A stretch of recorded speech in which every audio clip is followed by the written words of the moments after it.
and it's day one and you walking in there on the first day, man, you in there, man. But you feel something. It's right in here, man. And it's screaming, and it's yelling, and it's saying, release me. And it's saying, I am the number one determinant of the success or failure of my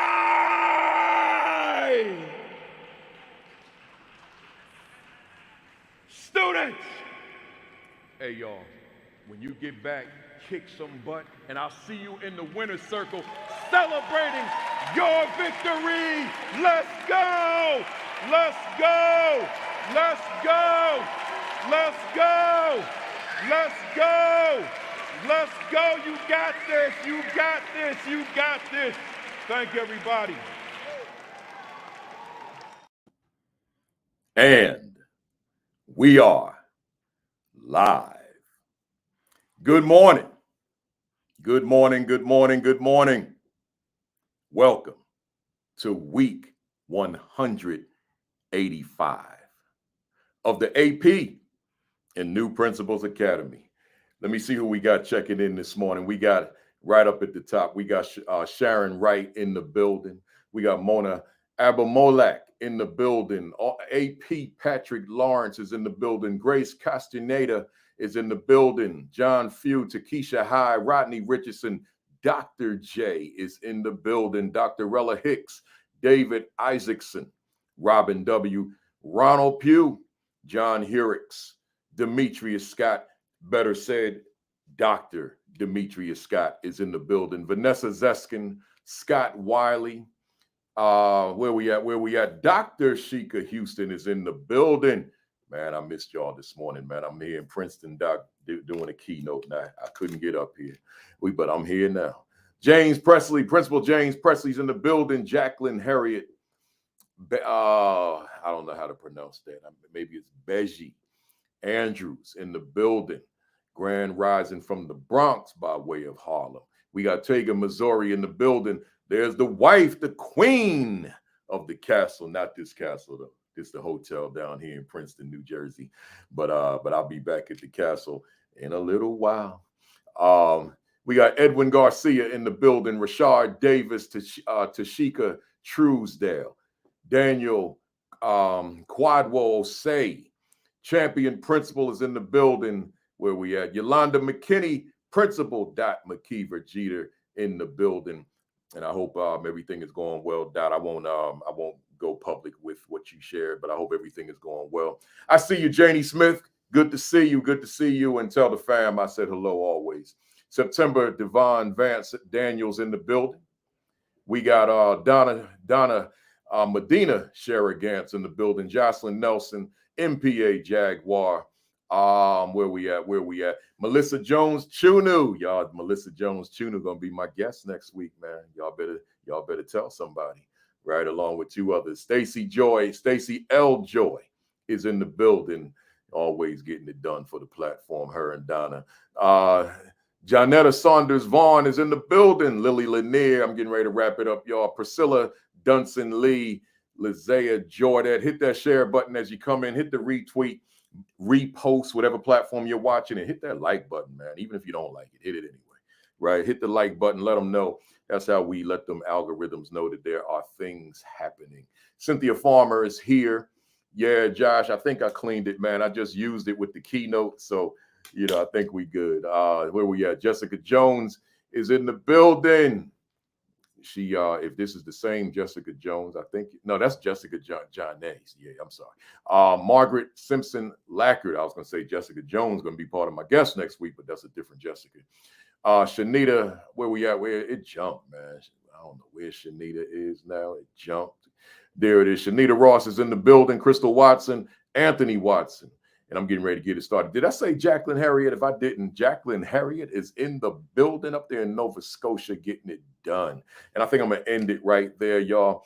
I'm in a hotel, y'all, so we ain't going to be too loud in here. I'm down here in Princeton, New Jersey, so we ain't going to be too loud. But let me say to you, Good morning. Greetings. Welcome to week 185 of the AP and New Principals Academy. And as I always start out, always, I ask the question, wellness check. How y'all feel, man? How you doing? Me, I'm feeling good. I'm feeling really good. Health-wise, I'm feeling great. I'm a little tired, but I should be. You know, if you've been following my schedule, those of you that keep up with me on social media, you know I'm in my 6th state this week when I include one that was virtual back on Monday. But this is my 6th. I'm in my home state, but I still had to travel to get here. But it's been long, man. It's been long, but I'm here. I'm feeling good. But I'm asking how you feel. Right. And if you're not good, as I always say, that's not a bad thing, man. It's what, the bad thing is that you don't have a plan on how you're going to get back on your feet, on how you're going to get back to being yourself. So whatever it is that you do, whether it be people in your circle, in your orbit, in your network, whether it be things that you do, things that you read, things that you watch, the meditation, the prayer, whatever it is, get back on track, right? Whatever it is. But the world is real. The challenges are real. The issues are real. The obstacles are real. So it's only natural that we're going to have some down days. And make no mistake about it, I have them. I don't necessarily promote them. But I try to at least give balance, because I don't want to give the impression that everything is all good all the time with me, because then I'm not being authentic. But on the other hand, I try to keep it positive, because I know it's a lot of people that do watch my page and people who look to me for inspiration. I'm aware of that because people tell me. So I try to keep it positive, but I'm a human being like everybody else. And sometimes you just have those days that you wish you could discard and throw in the garbage can and start all over. So do what you got to do to get back to where you need to be, so that you can keep your focus on the things that matter most to you. Hit that share button, hit that retweet button. Let them know we're here in week 185. Keep in mind, we haven't missed a week. This is consecutive for those new folks on the call. So with that said, let me do my shout outs real quick. Shout out to the MBK, My Brothers Keepers Fellows in New York State. Every year I do a public speaking training for them 2 times a year. I did the first one this week, and then the next one is next week. So we're just teaching them the art of public speaking. Maybe we can call it the science of public speaking. So that's a high point for me. Just some young teenagers on the call with their mentors, and they're learning the rudiments of public speaking. Second, shout out to VR Eaton High School staff and administration in Hazlet, Texas. Had a great time with y'all this week. Shout out to the Association of California School Administrators, Region 17 in Santa Ana, California. Had a great time with y'all. And yes, I made that red eye.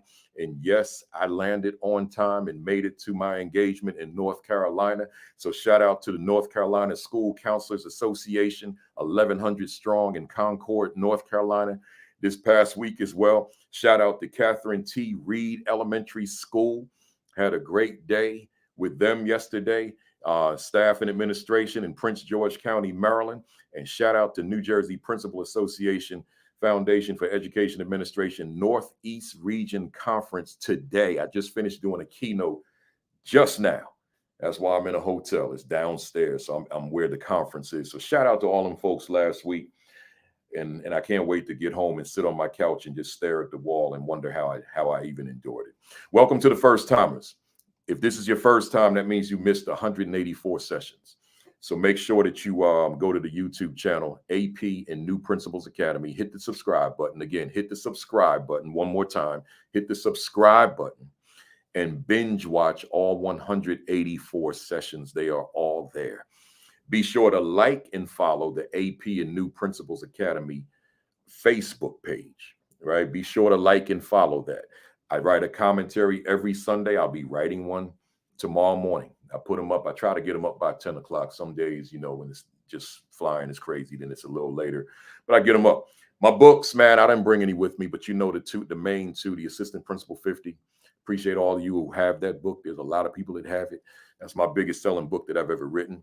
And then also the Assistant Principal Identity, right? You can get them both on Amazon. I got more books than that, but those are the two I really want you to have to coincide with the AP and New Principals Academy. I might as well throw in there the Aspiring Principal 50, right? So those 3, you can go to Amazon and order them and have them and read them, but also make reference to them, right? Just keep them handy. Don't read it, put it on the shelf. Okay, I got it. Nah, it's not that kind of book, right? It's the kind of book you keep close to the vest and keep referring back to it, and just keeping it as, you know, you're sort of like your guide as you go on along through the process.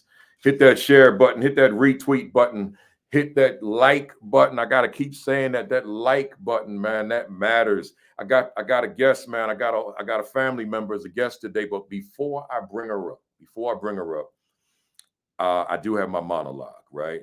And I'm gonna keep it brief as I do most times, unless there's something going on in the world that triggered something in me, and then I wind up doing like 30 minutes monologue. But that's not today. I got a question for you. Do your teachers buy in to your vision? Once again, do your teachers buy in to your vision? I'm talking to principals, I'm talking to APs, I'm talking to aspiring as you imagine what leadership may be like. I'm talking to superintendents who are on here or who will watch the video later. I'm talking to assistant superintendents. I'm talking to directors. I'm talking to supervisors. I'm talking to anybody in a leadership position in education with the question again, do your teachers buy in to your vision? I'm not talking about the school vision right now. I'm talking about your vision. What is that vision that formulated in your mind, in your imagination, in your heart before you even took on the position? Because you didn't just walk in there and just say, I want to be a leader. There was something driving that. And for me, my vision was driving that, right? My goals were driving that. My purpose was driving that. My ambition for my leadership was driving that. So I saw something and I said, if they give me an opportunity, that thing I see will become my reality. That was my vision. So I'm asking you, what is your vision, leader? Are you just showing up to the school? Are you just showing up to the district? Or do you have a vision of something that you want to attain as a result of being a leader of that district or in that school?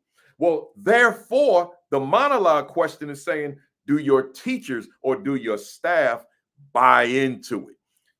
An audience member asked me the other day, Principal Kafele, how do you get the staff to buy into the vision? Which is why I put it as my monologue. And the short answer, maybe I'll do a session on it later when I do a solo. The short answer is you have to be able to sell it. So I'm asking the question, do your teachers buy in? So I'm asking you, do you know how to sell it? If you don't know how to sell it, then chances are they're not going to buy it, right? So you got to know how to sell the vision, and selling the vision is multifaceted. I'm not going to take up my time with my guests, but I'm going to say that in selling the vision, your teachers have to be able to buy into you. Let me get in my camera on that one. They got to be able to buy into you. If I can't buy into you, if I can't buy into your leadership, I can't buy anything that emanates out of you, which is inclusive of your vision. So you got to ask yourself, here's the mirror. What is it about you, that person that's reflected in your mirror, that somebody would be willing to buy into it? You and your leadership and your vision. But again, I need to do a whole 2-hour session on that, at least 90 minutes, because it's layered, y'all. It's layered. But the bottom line, as I close it out, I'm just asking you to reflect on the question, do your teachers buy in to your vision? If they don't, then you got folks just running around all different directions, man. Ain't nothing happening in your school. Nothing happening in your school. They just scrambling about. That's all they doing. See, if you're the leader and you bring a vision, then you got to have a team that's walking lockstep with you in that vision. Enough said, y'all. Man, we got a family member in the building. I'm gonna bring her on up here now. Y'all remember? That's the wrong screen, no, but y'all remember we got Kim Wilson Daniel in the building. Good morning to you, Kim. Good morning. Good to see you. Good to see you. Glad you're here. Let me give the folks some backdrop, man. Cause see, a lot of people that watch, they're newer than going back to week one. So, here I started this thing in my own imagination. I said, we home is stay at home and pandemic, we ain't going nowhere. I said, hey, let me talk to the APs. So I created something, virtual AP Leadership Academy, man. And then here you came and you started writing these outlines of my solo, because all I was doing was solo. For those of you who are new to the platform, I didn't bring on guests in the first 52 weeks. That first year, I was just going solo with topics every week for 90 minutes, 60 minutes to an hour, probably 90 minutes. And Kim was consistent and faithful, creating these outlines of the notes, and we put them out there on social media. Now people had the written version of the audio, right? Audio and video. So, but then you got busy with life and leadership and had to move on. But that's okay. You family with this thing forever. Thank you. Because one could certainly say, I think about you, I think about Donna Sherrigant, I think about Stacey L. Joy, and others that share on a consistent basis, do whatever it is that you have at your means to let people know of the platform. It's not just me that made it survive. It's the help of family that's out there that's pushing it like this. So, I appreciate you, Kim, and all the people out here who have been a part of keeping this thing alive and more so helping it to grow. Keeping it alive sounds kind of not the way I want that to sound. Helping it to grow and grow and grow and grow. That I don't go anywhere in America and it's not family sitting in them audiences, man. That's the beauty. So Kim, I'm gonna read your bio, but again, how are you? I'm wonderful. How are you? And this again, it's full circle. And I'm taking notes right now as you speak. And just on the question that you asked about the vision, that's one that hit home to me. And for me, my answer in that is yes, they bought into my vision because I lived my vision. I walked my vision. I was my vision in front of them day in and day out. And I think that's extremely important for any school leader. Just not to be having something written on the wall. You got your creed, you got your vision, you got your mission, but you don't live it before them. And so my answer to that was yes. I love that. That was solid. Let me share with the folks who you are. Kimberly Wilson Daniel, Master's in Education. You gotta help me out with that GCDF. What does that stand for? Global Career Development Facilitator. Wow, big time. Also known as Coach D, is a mother, grandmother, educator, mentor, author, public speaker, realtor, and edupreneur. Her life's purpose is centered around helping people get back to the basics. Kimberly accomplishes this by educating, equipping, and empowering individuals with tools and strategies for success. Kimberly is the director of Keystone Instruction and resides in Atlanta, Georgia. In her previous roles in the education sector, she has served as a college and career academy leader, master teacher leader, director of financial aid, a district CTAE, entrepreneurship pathway specialist, and a district learning architect. Her work inside and outside the classroom centers around equipping people with the necessary tools to excel in every area of their lives.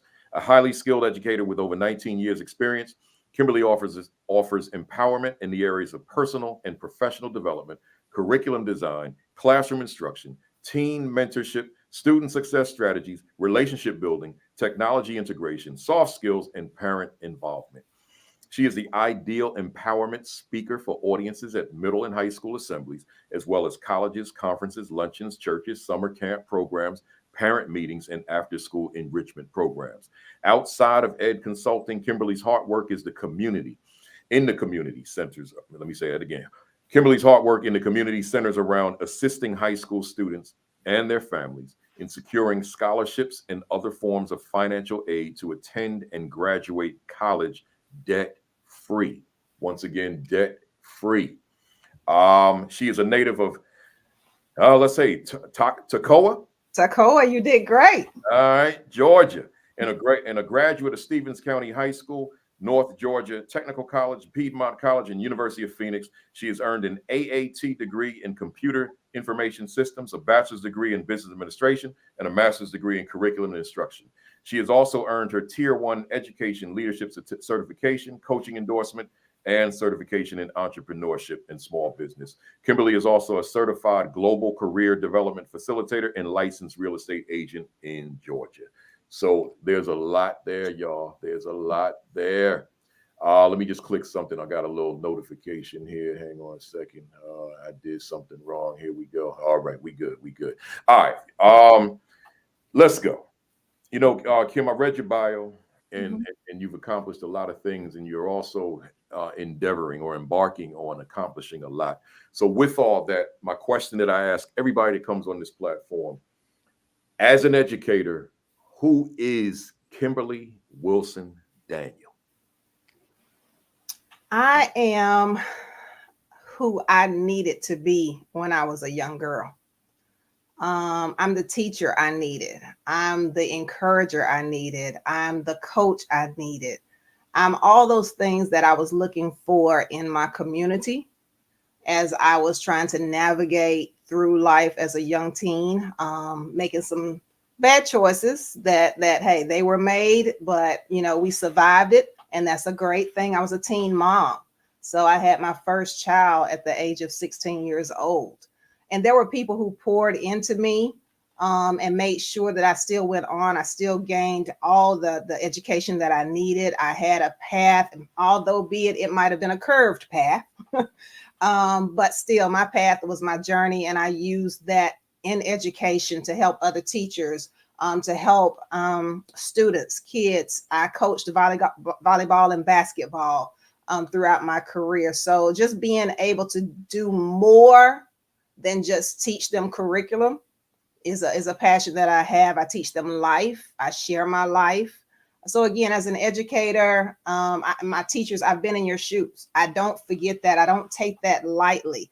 I don't sit high and look low. You know, I don't ask you to do anything that I wouldn't do. So that's the type of educator that I am. And like I said earlier, you know, the vision that I had for my academy, the vision I have for my teachers, for anybody that I provide any type of counseling for, you know, I live that vision. I walk in that vision daily. I want to be your voice. I want to be the person who people listen to and really understand that there's a lot going on in these schools, and some of it can be said, some of it can't. I was in that position, but now I can really speak for people, and that's what I love.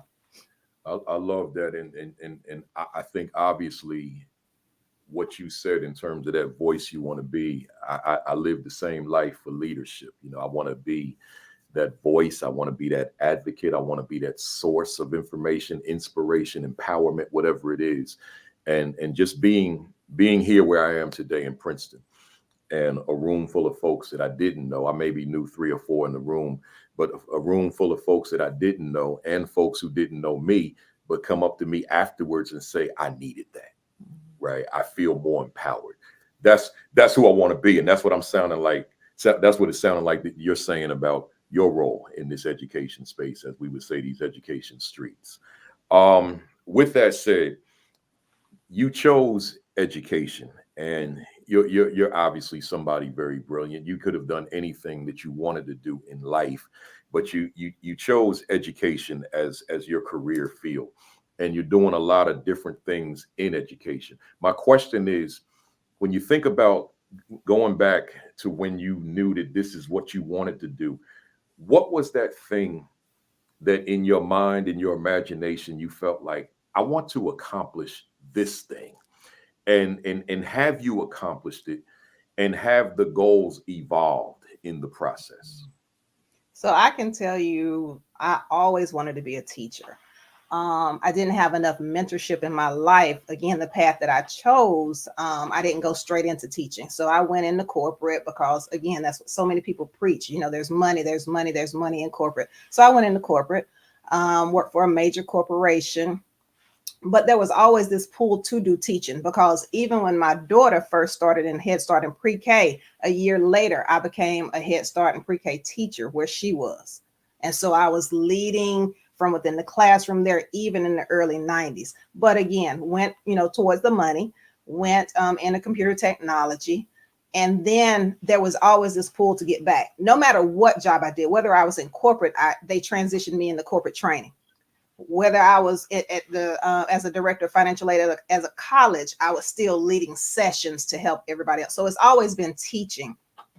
But to be able to come in and get in that role in a high school, that was always a dream of mine. And to be able to go in and become an educator after so many years, it was really like a dream come true. And so as I evolved and I got better at what I was doing, because remember, I'm coming from corporate into teaching. I love my first babies. My first school was Berea High School in Greenville. I love my principal. He saw something in me that he needed in that school. And that was 2008. And we are still in connection today. I'm in another state teaching. I've done various things, and we are still in there because there was something, and he told me in an interview, there was something in me that the school needed. I've always been a proponent of bridging the gap between businesses, communities, political entities, whatever, and the school, because they go hand in hand. And so every principal that I've ever worked for would tell you my classroom was the place to be, because it wasn't just me and my students. It was me and community leaders. It was me and business owners. It was me and entrepreneurs, teaching those kids the skills that they were going to need to survive, to thrive out here in this world. So I evolved, continuously evolved. I'm still evolving. Yeah. I still stay closely related and in touch with the schools. I volunteer, I sub because I don't want to be away from it. So I'm continuously evolving, and the vision of who I am now as an educator, even when I go in and I do ed consulting, I meet teachers where they are, and I bring them to where they want to be. My niche, my jam is new teachers, because I know what it feels like to be that new teacher. Yeah. Coming in, and all the veteran teachers are, in their groove, and you're trying to find yours. So for me, being able to consult, being able to work with those teachers, and especially CTE teachers, because, sometimes we get to be the redhead stepchildren of the school. But in essence, kids come to school really and truly to learn what they can do and figure out how I can do it right now. And that's what CTE does. And that's why I thrived in it. And that's why I loved it. I had a great CTE teacher in high school. Even I got pregnant, she was still mentoring me. She was still pulling me along. And her name was Queenelle Neal. She was an amazing business teacher, and I patterned everything I do in my life after her. So when I say, I think I've evolved, but again, I continue to evolve to be the best educator that I can be. And I'll always be an educator at heart. There you go. There you go. I feel the same way. Let's go backwards in terms of this platform. So back in May of 2020, the first Saturday in May, I launched the AP Academy. And I don't think you and I knew one another. Yeah. But all of a sudden, you were producing these notes, these written notes of my 52 weeks of, you didn't do the 52 weeks, but my 60 minute to 90 minute session on whatever the topic was, right? Mm-hmm. And all of a sudden, here comes this woman, Kim Wilson Daniel, and she's producing these notes, and we're sharing them, and everybody's getting them, and people are looking for them. And when they didn't come, like, where are they? All that kind of thing. And it became a part of this platform. It became the foundation of this platform. So I want to ask you this question publicly, because a lot of the people who are on here are newer, but there's a lot of originals on here as well. Mm-hmm. So my question to you is, what was your motivation for going that extra mile and compiling those notes? Well, it's all a part of servant leadership. That's just what I was taking the notes anyway. I was making those cheat sheets is what I call them, because I was in a role. I was a master teacher leader at the time, and I was wanting to go into leadership. I was wanting to go up that ladder, the next stage. I had this bucket list, and principal was always on it. And so when you were announced, and I remember reaching out to you because it was for APs, and I reached out to you and I said, I'm not an assistant principal yet, but can I be in this? And you said, of course. Yeah. And so I joined. And again, I do a lot with graphics. I do a lot with technology. I have a background in it. So I made it so that it was user friendly for me. Yeah. And again, when it comes to servant leadership, I'm never the type to hold anything for my own personal gain. I'm always sharing. I'm always giving. And so it didn't take much for a simple click for me to post it online. And it just continued. People were requesting them till this day, because like you said, some of your newer followers who are new to it, they're still reaching out and saying, hey, can I be added to that drive? Can I get those? I remember a principal at a school who wanted them because she was going to print them out, laminate them, and give them to her assistant principals. And they were going to have sessions with them. So it was helping me. So I knew it would help others. And so again, it cost me nothing to post it. And so in a lot of my life, a lot of what I do, it costs me nothing to share with others in order for them to be able to gain and to get where they want to go in life. So it was a no-brainer. It was helping me. It was blessing me. So I always want to bless others. I love it. And you said something that I hadn't even considered. When people go back and start over, like when they're new to this, and they'll go back and watch the beginning and work their way to the present, or they'll look for topics that are of particular interest, and they may be some of the older ones. So they'll see that because I'm on there promoting the fact that you do the notes. So naturally they would want to know, like, where are they? Right. So yeah. Good stuff. Let's keep moving. For the benefit of the aspiring folks on here, because I never want to lose sight of the aspiring principal. I never want to lose sight of the new principal, and that's why I added new principals as opposed to just the APs. Mm-hmm. So for the benefit of the aspiring folks, Kim, I continue to get a lot of calls, emails and inboxes from people who can't get the interview. So they'll say to me, I think I got the interview down because I watched the video. I'm ready. The problem is I can't get the interview, right? So for the benefit of them, just seeking your opinion, talk to us about how you went about, on the one hand, just being noticed, that someone would want to give you an interview. And with that, how would somebody on this call right now, or someone who will see the video later, how might they go about being seen? They may have everything they need to be effective, but they just can't be seen. What would you say to them? Get involved.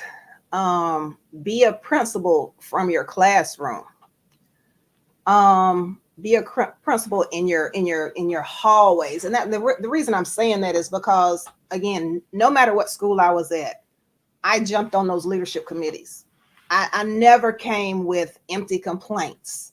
I always came with a plan of action from beginning to end, how it was going to be effective, how our school was going to grow. And I always did things to make sure our school was seen outside of the school, in the community. So my name was attached to whatever the kids were doing great. My name was attached to whatever contest or whatever leadership role that I had, and it excelled, and people got great reviews from it. I remember at one school where I took my students, and they were the first ones to go into the international, the Intercontinental Stock Exchange. No other kids had ever been in there. But again, I was an ace at bridging my classroom, my work inside the schools, with community partners, with business leaders, with my kids spoke for me. In my classroom, my kids would say, you need to be the principal of this school. So it was always working towards where I wanted to be. So really similar, like I have a new ebook out, and it's called While You Wait, Pray. While you wait, work. While you wait, believe.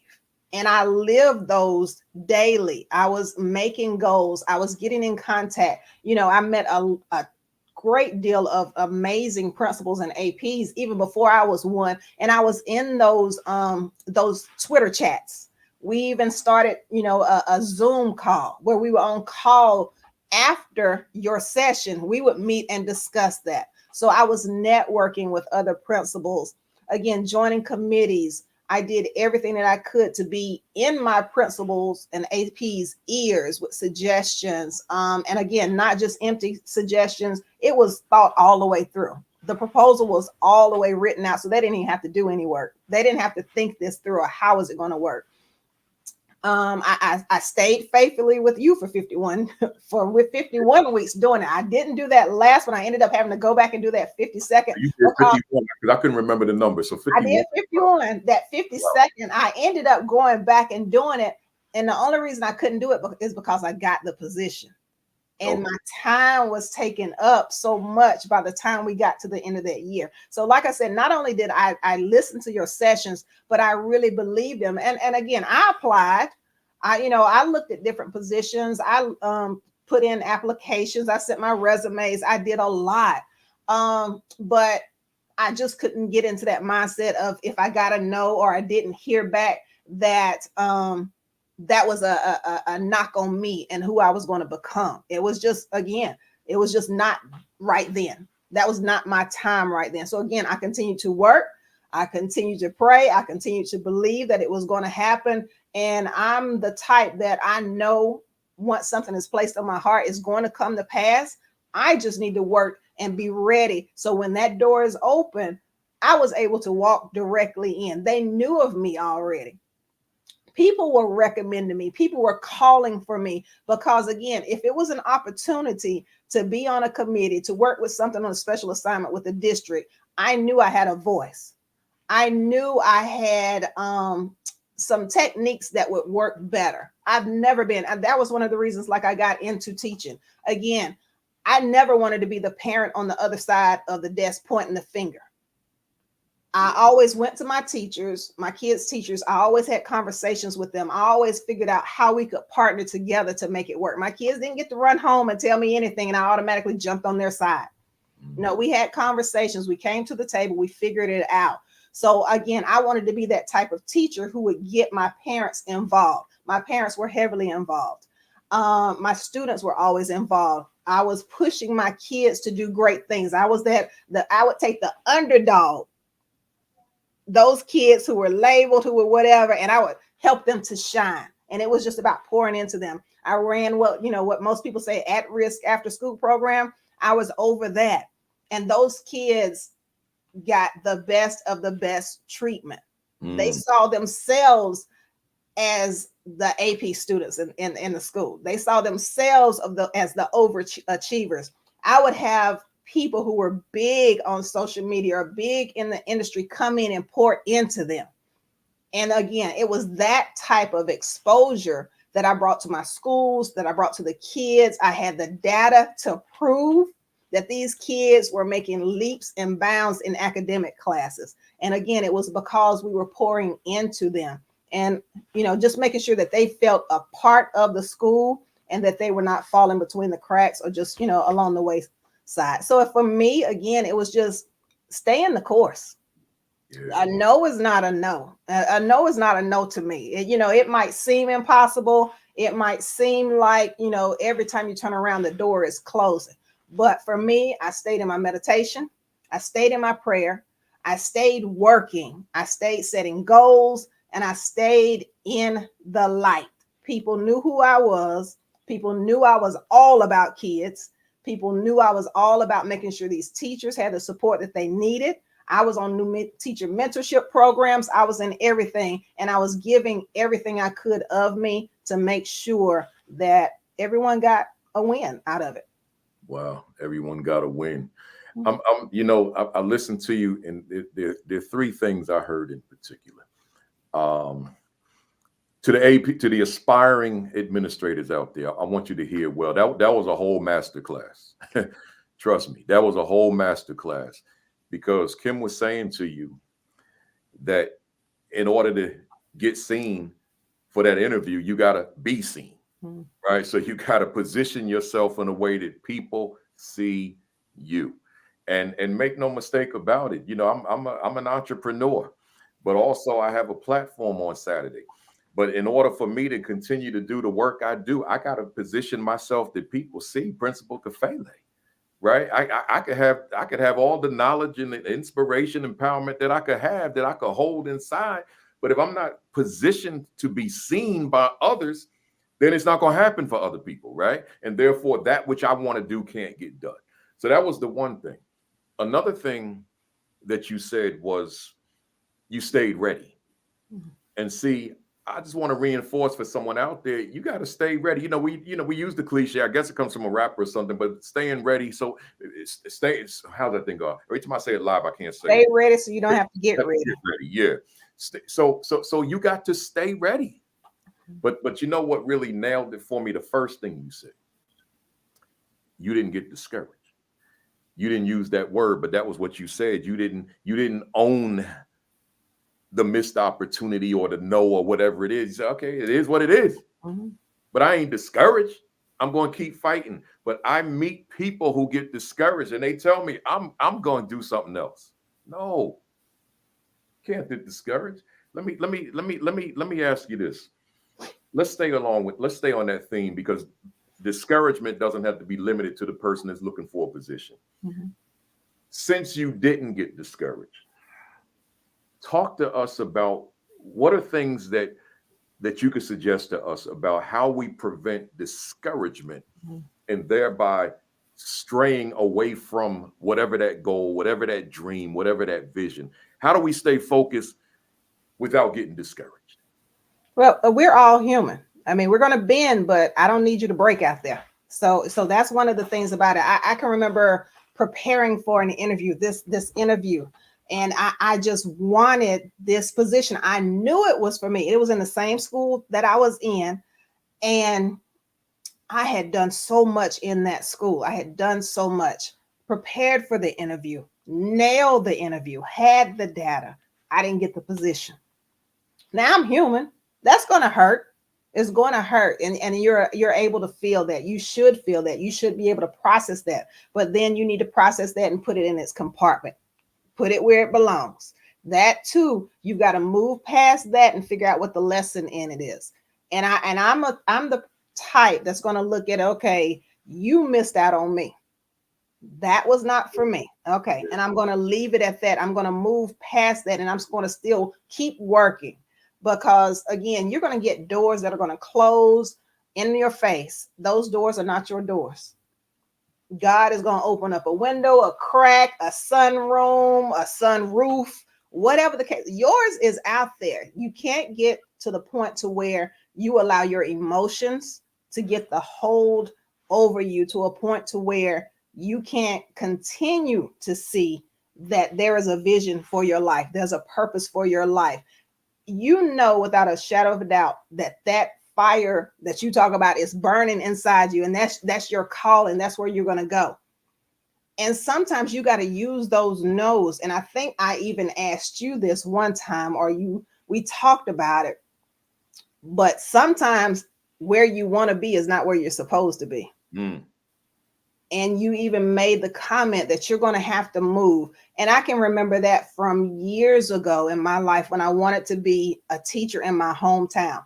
No matter what, I couldn't get a foot in the door. I could not get in. I tried and I tried. I had, my career, but I wanted to transition into teaching. Tried and tried, but I never stopped with that dream. I never got to the point to where I was going to give up on it. And I continued to get no's from that area, but I remember it like it was yesterday. My sister said, hey, there's a program. Think about this. And it was an alternative program to certification in South Carolina. Now, mind you, I live in Georgia, but the program was in South Carolina. I applied to the program, immediately got accepted in the program, immediately started as a teacher while they coached me alone, because I had the credentials. I understood the content, passed all of my assessments and everything. But what that led me to believe was I tried for years to knock a door down that wasn't meant for me. And then I also had this internal feeling that I need to save those who are in my hometown. I need to save these.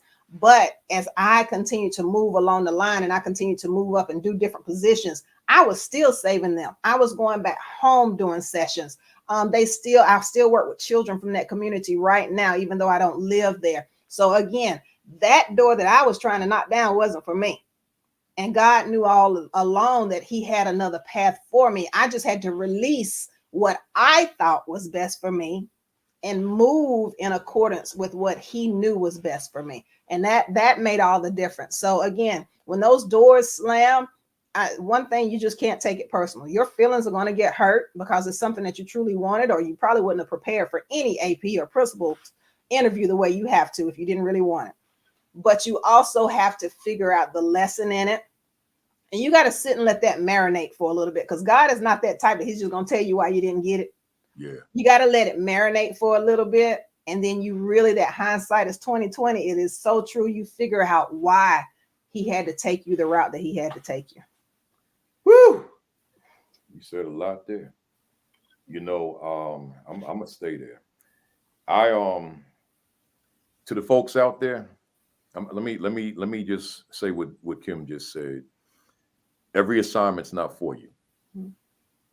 You may bust your hump trying to get into a place, not realizing that place doesn't have your name on it.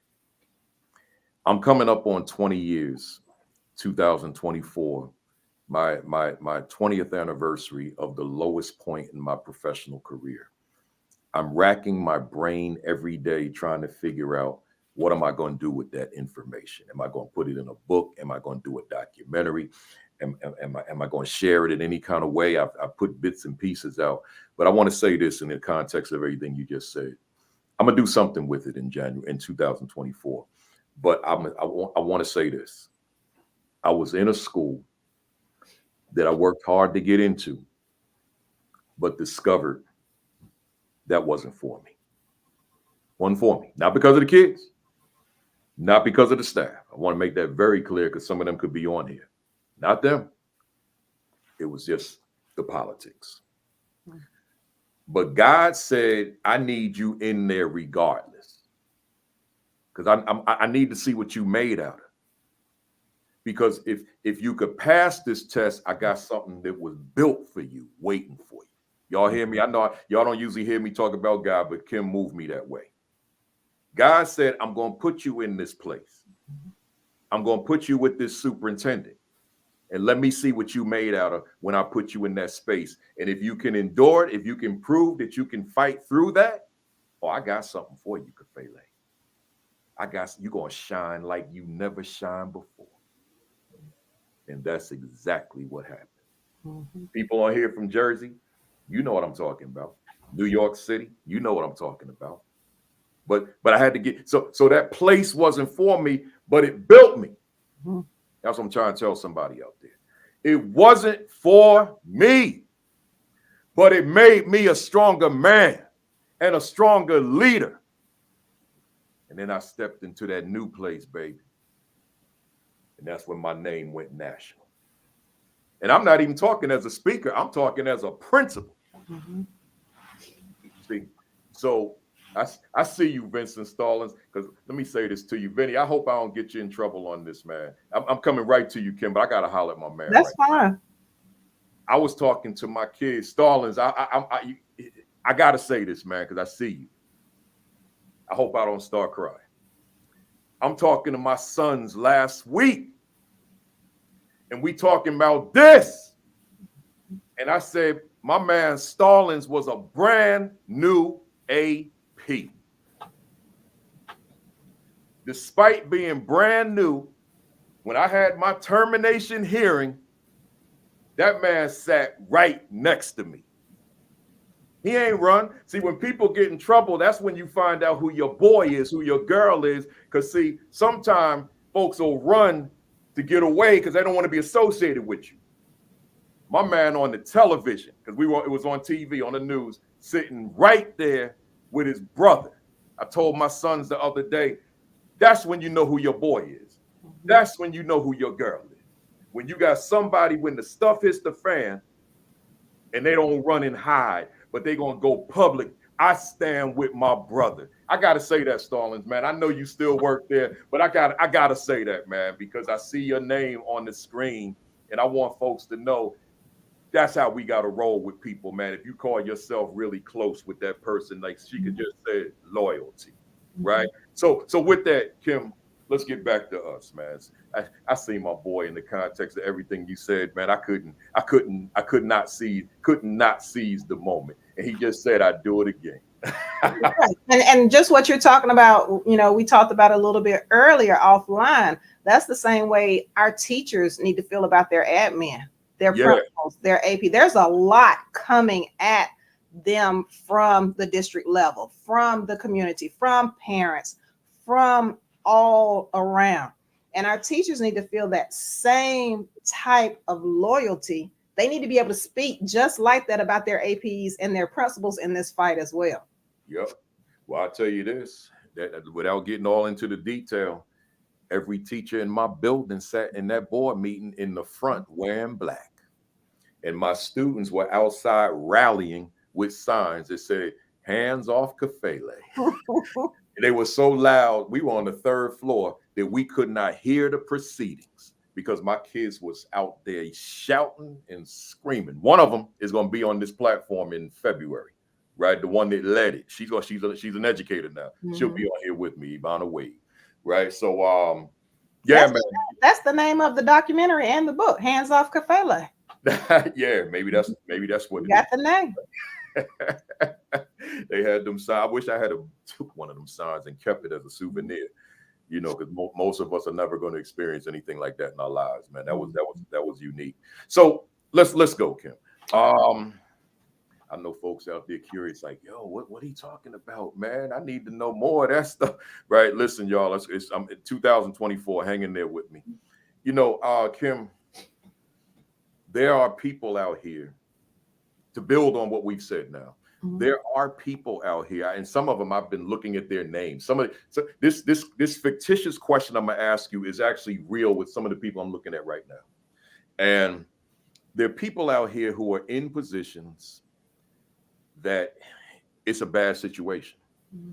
It creates stress, anxiety, mental health issues.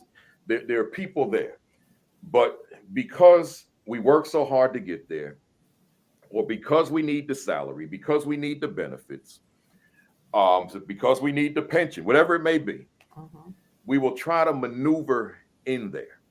And although it's not working for us emotionally, we'll still try to maneuver to keep that position. Here's my question to you. When, in your mind, is it time to start to create the exit plan? That's a great question. And, we are living in times right now where it's not only your APs and principals. With that, we have teachers, parapros, bus drivers, people who work in the cafeteria. Yeah. Everybody with that same mentality. And that's what we have got to start addressing across the board. So I come from manufacturing.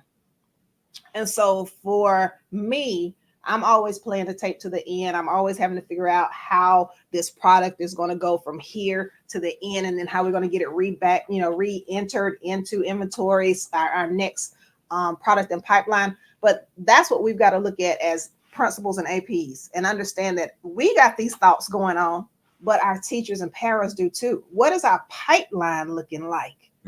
If you're talking about, here I am, I went from para to teacher, from teacher to maybe improvement coach to AP, and you're training up so many people. I'm a product, so I know you're training so many people to make that transition. But at the same time, when you got teachers out here there was a shift during COVID.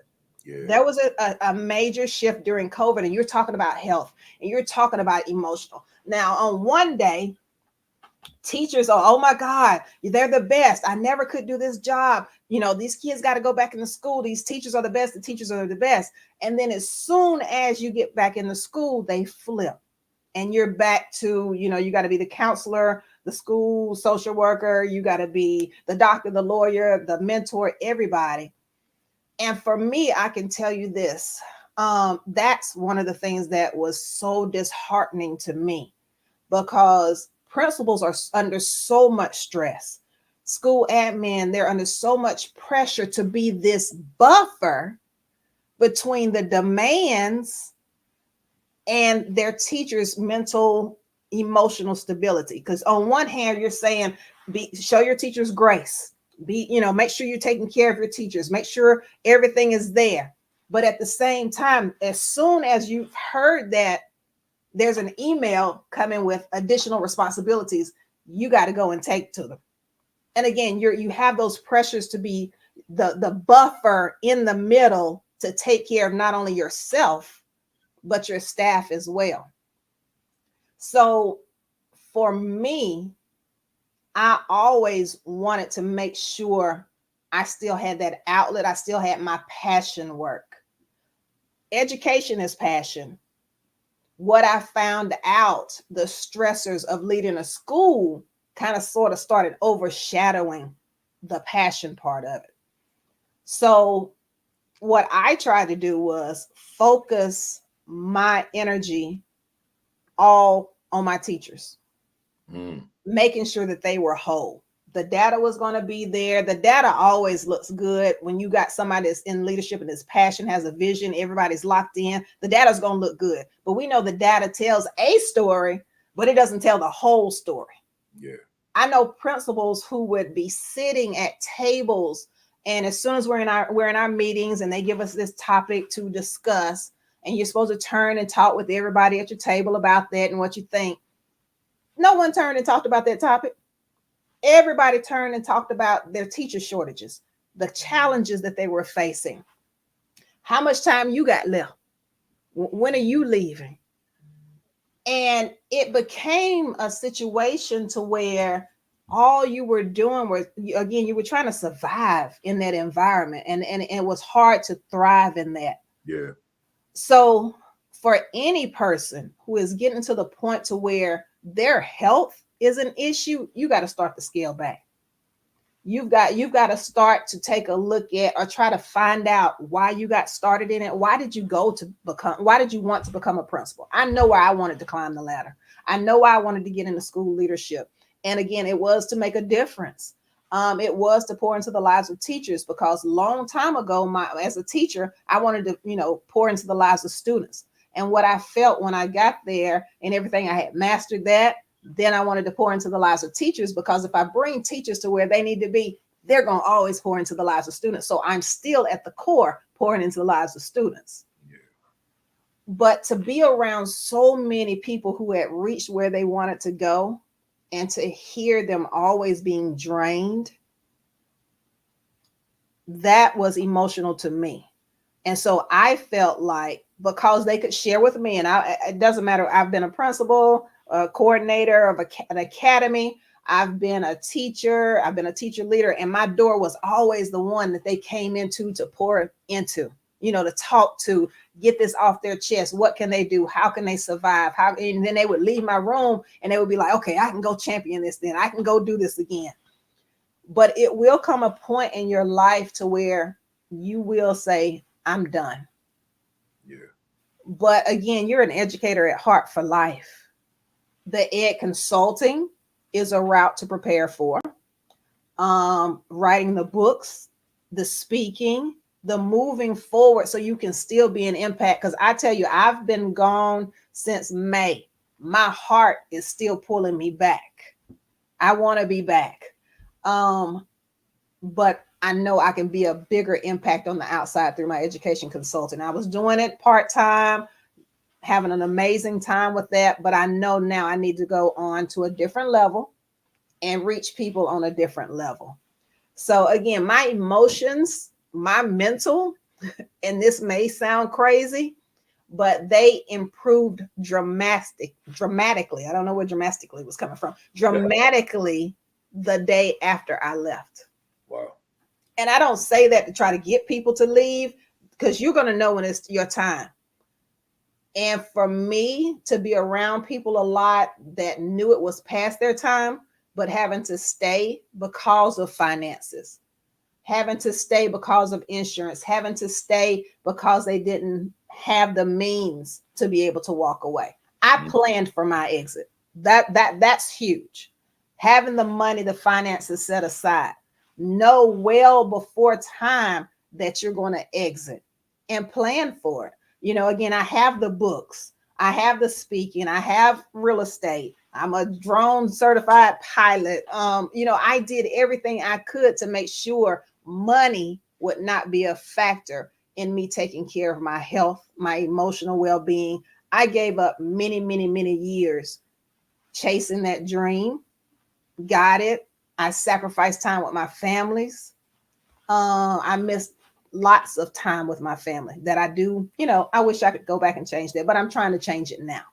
So again, for that person who is at that point, always choose you, because you can't be as effective as you need to be if you're not healthy and whole. You said it right there. If you're not healthy and whole, how you going to be who you need to be? Mm-hmm. I want to stay there, and I want to say this. When I became a principal, folks, and to you, people would ask me, how long do you think you're going to do this? And my answer was consistent: forever. Right? I'm going to do this forever, I would say to them, as long as I can until I retire. And the veteran principals would say to me, no, you're not. They say you're going to reach a point where you're going to say, I don't want to do this anymore. I said, nah, not going to happen. I'm going to do this forever. And years later, everything they said was true. I reached a point where I said, I don't want this anymore. But I don't want to discourage people who are watching this. So let me put it in a context. I was getting older, and the superintendents were getting younger. I want y'all to hear me. I'm getting older. The superintendents are getting younger. So it was superintendents here, I'm here in terms of age, and this started happening. And now I got people telling me, my bosses, they haven't walked my walk. Like, they haven't had my experience with this thing called education, but now you got the answers and I got to follow that. That was my handwriting to say, okay, what you going to do 10 years from now when you 20 years older than these superintendents who haven't done anything compared to what you've already done? So I had to figure out another way to live. And I said, okay, let me be the trainer, the consultant of educators, literally worldwide. And that way I can continue to get old and it doesn't matter, right? Because now I want the younger principal, the younger AP, but I don't want somebody with less experience than me telling me how to lead a school, right? So I'm saying to y'all out there in the family, some of you, your ego is not going to affect you the way mine did, right? So you're going to be fine with it. But others of you, you're going to be like, yeah, that's me. All right, well then what's your plan then? Because if you're going to just go there and be frustrated and discouraged all day, then the kids are not, just your students and staff are not going to get the best of you, right? So I had to figure out, okay, how you still got a lot more life to live, Kafele. What you going to do with your life then if that's a discouragement? I figured it out. Yep. That's what you got to do. Whatever your situation. I don't mean to compare yours out there to mine, whatever it is, because sometimes you got to know how to write that exit plan, but have a plan of action to walk into. I had a plan. Yes. I didn't have clients, but I had a plan. And let me go back to God one more time. And I had faith. Exactly. You got to, again, while you wait, pray. While you wait, work. While you wait, believe. Because it's amazing that you said 10 years, because that's the way I looked at myself. I got 10 years that I want to actually be out hustling. Do I want to do that in the school system on a small scale that I had? Or do I want to do that to the masses? And while you're out and you're doing that support for the APs and the school leaders, the principals, my heart is with the teachers. My heart is really pouring into teachers because I want to save them. I don't want them leaving this profession too soon. And not because they're not a great teacher and not because they're not where they want to be and they made a mistake in career choice, but because they don't have the support and the resources that they need to get over that hump, to understand this is a totally different world, our life after COVID and education. And I need you to have extra supports in order to survive in this. And again, survive, I keep saying survive, but I really want you to thrive. I want you to, you went to school for a reason to become an educator, or you're changing careers because you want to bring what you know out there in career tech into the school so the kids get what you have. There was a reason, and I don't want my new teachers to lose sight of that. And again, I talk about, in an upcoming book that I'm writing, it's about that mentorship program, and it's about what we do have in place for new teachers. Do we actually have a true program, or do we have check the box programs to say we had that? So again, I knew that I wanted to take what I was doing in the schools that I had worked in and start doing that for the masses, to be able to stop this bleed that we have of our teachers, either not our high school students not choosing to even think about becoming an educator, to our college enrollees switching their pathway midway through, or to our new teachers absolutely coming in and saying, okay, this is not what I thought it was going to be. I don't have the supports. I don't have what I need to be able to make it. So that's why I transitioned. That's why I wanted to dedicate what I have left to making sure we've got teachers to fill the classrooms, and the majority of our classrooms are not run by substitutes with a virtual teacher in, or, you hear principals now, their data, like I said, we talked earlier, the data looks great, but they're doing that with 15 to 20 teachers not in place. Yeah. So, and that's not a life to live. As a school administrator, it's not fair to the teachers who now have 30 to 40 kids in their classrooms. I have a bonus son, and he's in second grade now. When he was in first grade, that was 30 kids in his first grade class with no para. That's first grade, one teacher. And that was just that's not shocking anymore. That's the norm. And, and she was a new teacher. It was her first year with that. So again, that's who I want to be. I want to be the shoulder. I want to be the resource. I want to be everything that new teachers need, just like you're everything that APs and principals have. I appreciate that. And I see you becoming that person. The Thank writing you're doing, the speaking you're doing, the vision you have, it's coming. It's coming. Let's go. Grad school. I reflect on my master on grad school for my master's degree a lot. And the reason that I do is because I loved it. I really did. I was working as a teacher all day. I won Teacher of the Year while I was in grad school. So I don't even know how I was able to do that, because I was so inundated with the coursework and preparing to become an administrator. But it happened.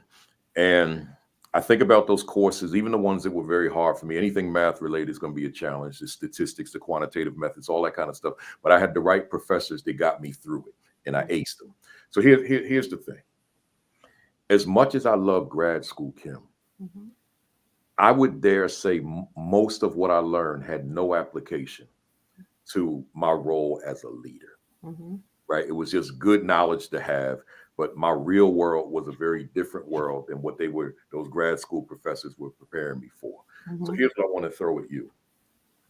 When you think about your days in grad school and you think about your days working, what's that thing or things that you wish they had taught you that would have better prepared you for the real life experiences that you had as a leader? For me, again, like you said, the data, the numbers, I come from a background where I'm able to do that easily and determine where improvements need. I've been on school improvement committees, but again, the majority of that I learned outside of college, not in college, like you were saying. I would really, that's a good one. I think for me, more realistic classes and opportunities to delve into the challenges of leading the school, as opposed to there's chapter 36 is not going to tell you about the unruly parent that's up there, and then you got some fires you got to put out, and then you got some students here doing what they're not supposed to do, and then you got a student who's going through something emotional. So I really wish that there was maybe a AP and New Principals Academy course that could have been put into those types of programs. Again, what you have shared with us has been real world, and it's through your experiences and not what chapter 20 says, or not what the literary review that I need to go read and write all these papers about, and again, all the numbers I have to crunch. But I do believe, and again, I am CTE to the core, so career tech, which is all hands on.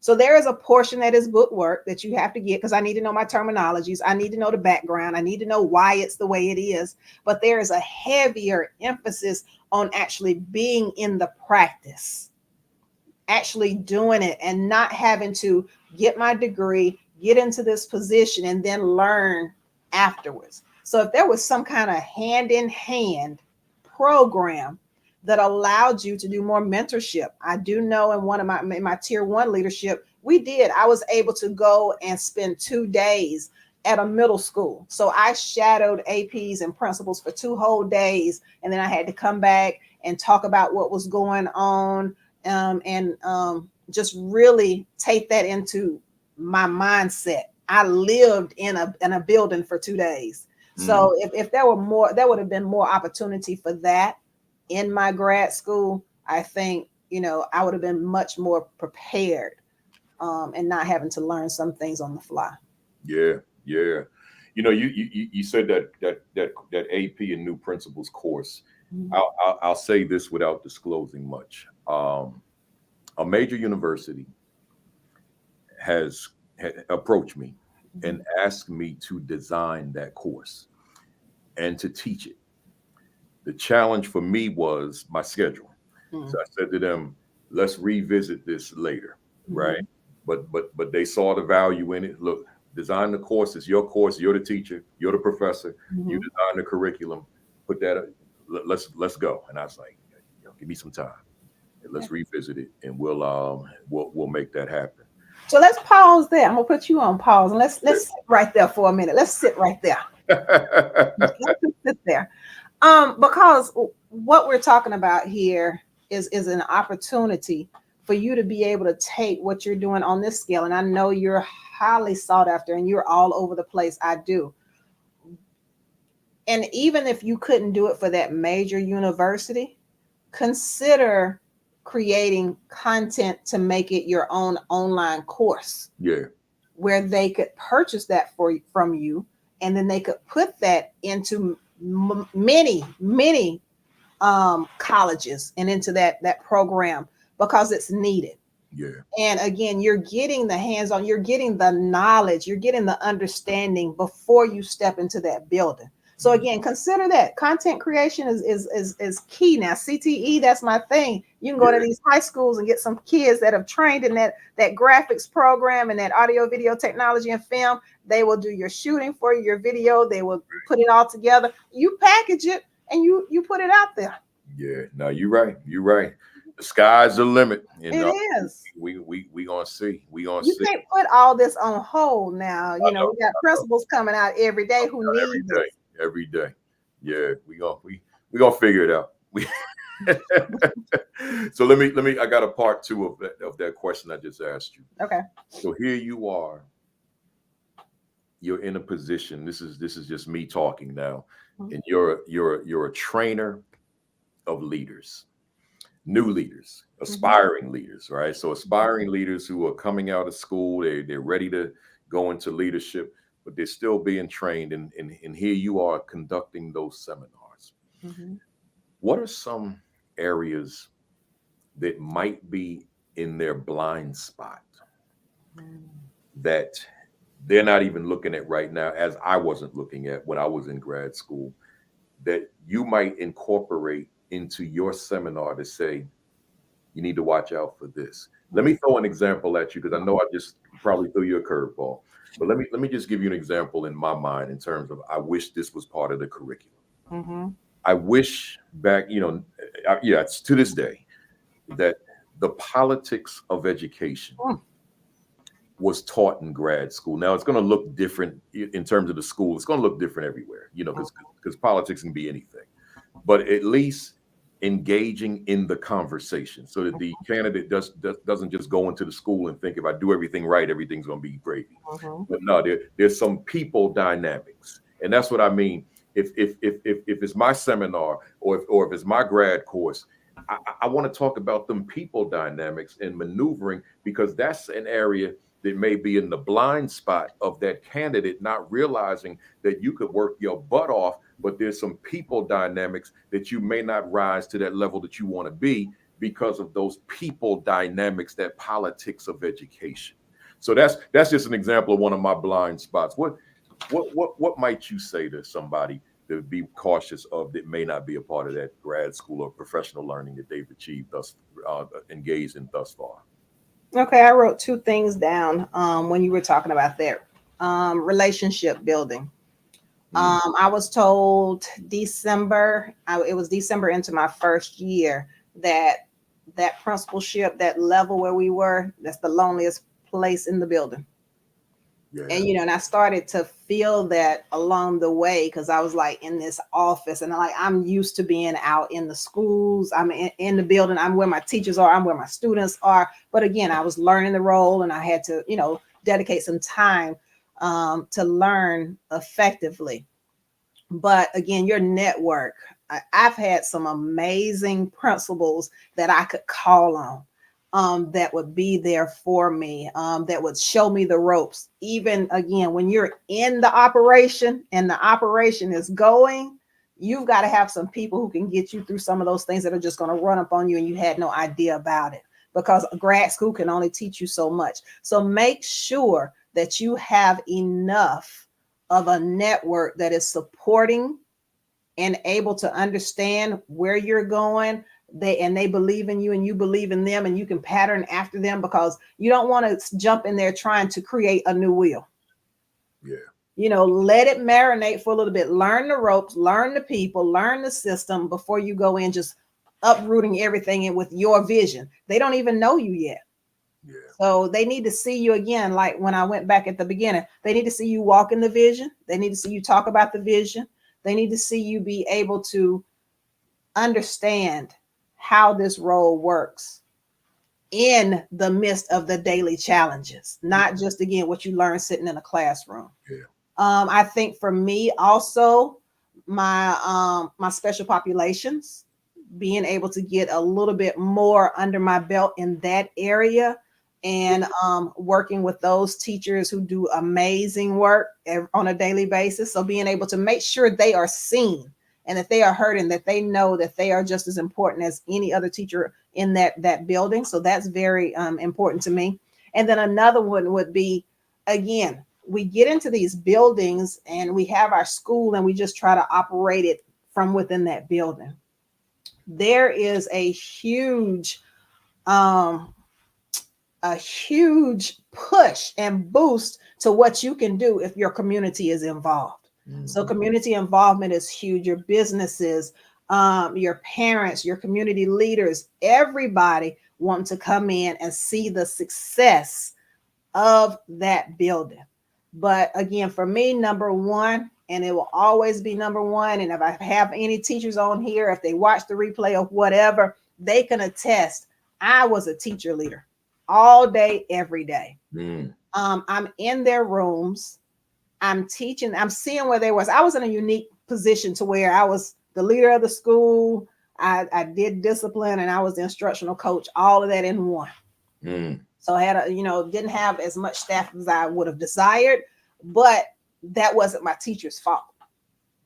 And so I made sure they got what they needed so that they could be the best that they could be. I can't have them producing this end result that I desire if I have not led them, coached them up. They have the resources, they have my input, they have my expertise in that field to make sure that they can meet those goals. Goals are one thing, but if they don't have the support that they need to accomplish those goals, then I was failing. So again, number one, first and foremost, all day, every day, I'm a teacher leader. I will always be a teacher leader, and my teachers know that. And so incorporating that mentality from the beginning. Yes, you got the title. Yes, you got the pay. Yes, you get to, move around in different circles. You may have aspirations of going on to the superintendent's office. I don't know. But at that given time where you are a teacher leader. And to have that training and to make sure, again, back to your first question of the day, they know your vision. They believe in your vision. They see you modeling that vision before them all times. That would be what I would incorporate. I love it. I love it.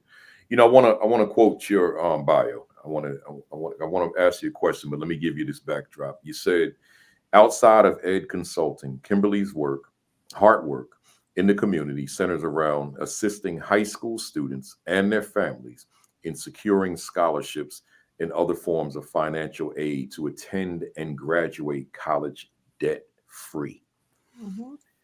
My question to you, why and where are so many of us as school institutions and districts getting it wrong in so many places as it relates to financial aid, finding that money, scholarships, finding and locating that money, identifying that money, when we know that there's money out there? Why are we getting this wrong? Number one, this mindset that college is the only way. That's something that we have to improve on. There are multiple ways to success. Kids can go on and get enrolled. They can enlist. They can become employed. Those 3 E's are choices that our students have. But a number of times our schools get so caught up in whatever rating for their state as to how many kids got enrolled in college, how many kids are taking AP courses, how many kids are in honors courses, what are the gifted? And there is nothing wrong with that, but we've got to get an equal emphasis on AP and CTE, military, whatever the case may be. As a director of financial aid, in one of my previous positions, I would sit there at my desk and be just disturbed at the amount of student loans freshmen were taking out. And then they had maxed out what they could get. And then their parents are there maxing out their parent loans. Mm. But at the end of the day, the kid had no plan for a career. They didn't even know they were there. They just knew that college was supposed to be the next step to success. They weren't ready to be there. They didn't have the skills in order to maintain that satisfactory academic progress that they needed to keep the financial aid. So it was just, it was so many cycles. And that was one of the reasons why I left and came into high school. I wanted to go back a step and right those wrongs. Why are you even coming here? What's going on?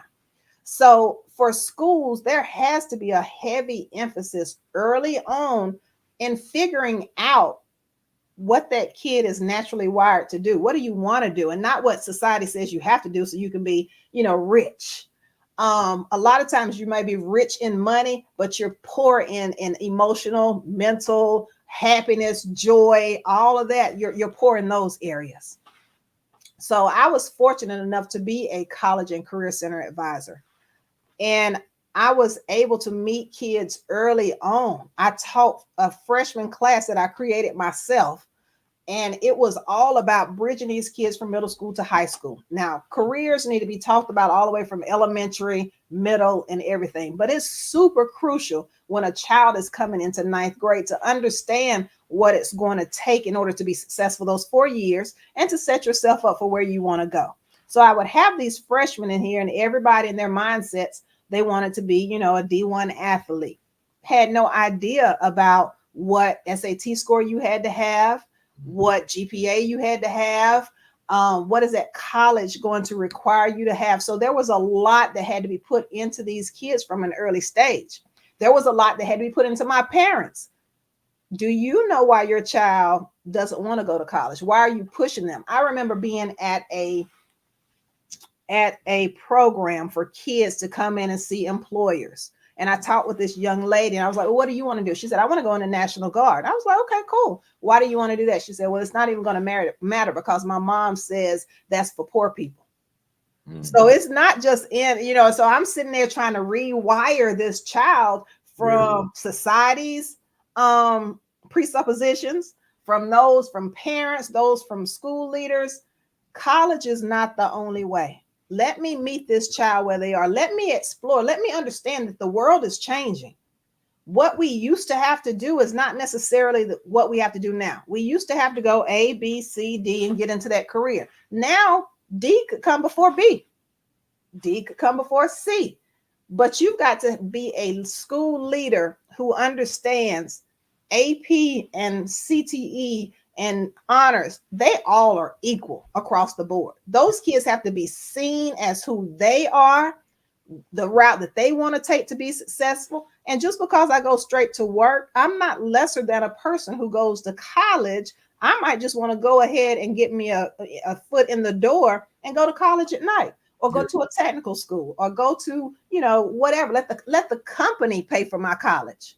So I think what's really important, again, as school leaders, as teachers, is to revisit why our kids are not ready when they become a senior to actually move on to the next level. We can't start the focus in June as a junior when it's time to start getting ready. We've got to really back that up to ninth grade. A lot of states have graduation coaches, but they primarily work with the seniors. If we get a graduation coach that starts with you as a ninth grader and starts really pouring into you and figuring out what it is you want to be. Okay, and then I need to have some conversations with these parents. Baby boy doesn't want to go to college right now. Mm-hmm. But he may go on later. Please listen. I would have kids in my office as a college and career advisor that were so stressed out because all their parents were saying was college, college, college, but they had a totally different plan. So I would try to counsel them and say, hey, let's work this plan out. Let's put it on paper. Let's write this vision and make it plain so that they'll understand. Yeah. So again, as schools, we've got to start earlier.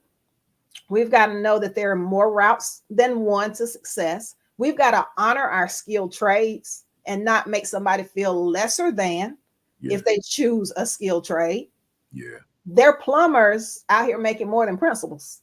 Yeah. They are, they're electricians out here who own several businesses. But we have to look at everything and meet our kids where they are and help them get to where they're going, and not just label them as a non-success if they don't go to college. Spend time researching ahead of time. You need to have a college and career advisor in your schools. I know, it's hard to do that. The counselors have so much on their plates now. Counselors don't get to just be counselors anymore. They don't just get to talk about what they used to be able to talk about. They have more rules, regulations. Counselors are being subs now. Counselors are sitting and proctoring AP exams. They're doing so much that is outside of what their role should be. So at the end of the day, here it is, kids a senior. No one has really poured into them and showed them how to go to school for debt free. So hence they end up in the Director of Financial Aid office, taking out lots of loans for a college that they really don't need to go to. It was one that was on ESPN though, and they got a great football team. Yeah. They don't know why they're there. So again, we've got to get programs in schools, again, that emphasize the importance of CTE, that say I can go AP and CTE. CTE helps you understand who you are as a person. It gives you the leadership skills. It gives you the opportunity to go and compete against other kids. It gives you the opportunity to build your network. I can try these careers out before I leave high school. Yeah. At my academy where I was, we had culinary arts, construction. Kids were able to get their drone pilot's license at 16. That's the way the world is going. And if our schools don't understand and see and look at the labor trends and try to push those areas in our school and make sure our kids have exposure to them, we're going to continue to have kids going to four-year colleges for no reason. But they were told that I need to go straight out of high school in order for me to be somebody. Wow, you said a lot there. That was another master class. What you said about the misusage of the counselor. Mm-hmm.